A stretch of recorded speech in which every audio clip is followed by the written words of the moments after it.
श्रीमद् भगवत गीता प्रथम अध्याय श्लोक क्रमांक 35। हे मधुसूदन, मुझे मारने पर भी अथवा तीनों लोकों के राज्य के लिए भी मैं इन सबको मारना नहीं चाहता। फिर पृथ्वी के लिए तो कहना ही क्या है। अब देखिए, जैसे कि हमारा ही मन, हमारी ही बुद्धि जो होती है वह हमें मूर्छित करना शुरू कर देती है। वह हमें एक गहरे अंधकार में डालती है। ये तीन लोक का राज्य क्या है? ये तीन लोक का राज्य यही है जिसको हम स्वर्ग, नर्क और मृत्यु लोक कहते हैं। ये कहीं बाहर नहीं होते हैं, ये हमारे ही भीतर होते हैं। ये बाहर कहीं नहीं होते हैं, ये हमारे ही भीतर बैठे होते हैं। बस हमें इसको देखना पड़ता है। इसको देखना ही इससे छुटकारा पाने के समान है। तो इसीलिए श्री कृष्ण को, अर्जुन को कहना पड़ा कि तुम्हें तो युद्ध ही करना पड़ेगा। तो क्या हमें भी युद्ध करना पड़ेगा? हमें भी किसी को मारना है? हाँ, हमें युद्ध तो करना है, परंतु स्वयं के खिलाफ करना है। बाहर नहीं किसी से हमें युद्ध करने लग जाना है। हमारा युद्ध तो स्वयं से होता है, क्योंकि ये जीवन जो है ये आपका अकेला है। इसमें आप अकेले आए हैं और अकेले आप जाते हैं।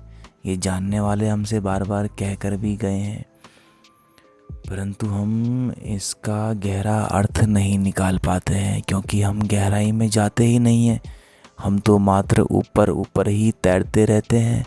हम तो बस ऊपर ऊपर से, जैसे कि प्रथम अध्याय में ही अटके रह जाते हैं। दूसरे अध्याय में द्वैत हमें दिखता ही नहीं है साफ साफ प्रतिपल हर रोज़। तो हमारे भीतर कृष्ण भी प्रकट नहीं होते हैं, हमारे भीतर वो गहरी शांति भी प्रकट नहीं हो पाती है। तो फिर अर्जुन कहता है कि मैं इन सबको मारना नहीं चाहता। किसको मारने की बात कर रहा है अर्जुन? माने कि जो अपने ही भीतर बैठी वृत्ति है, आलस की अपने ही भीतर बैठी वृत्ति है, जो सच बोलना नहीं जानती है, उसको नहीं मारना चाहता। फिर पृथ्वी के लिए तो कहना ही क्या है। पृथ्वी माने कि जड़, माने कि अपना शरीर। फिर जैसे कि लोग पागल होके घूमते हैं, आपने देखा होगा अपने आसपास, तो वो पागल क्यों हो जाते हैं? क्योंकि उन्हें परवाह ही फिर नहीं होती है अपने शरीर की भी, कि इसका ख्याल भी रखना है, कि इसको देखना भी है।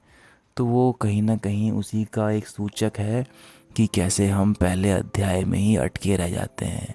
या फिर सिर्फ वही लोग नहीं जो पागल हो जाते हैं, वही लोग भी जो सिर्फ संसारी होते हैं, वही लोग जो सिर्फ जानते हैं कि हाँ रुपया कमाना है, पैसा कमाना है, और इसके अलावा कुछ जानते नहीं हैं।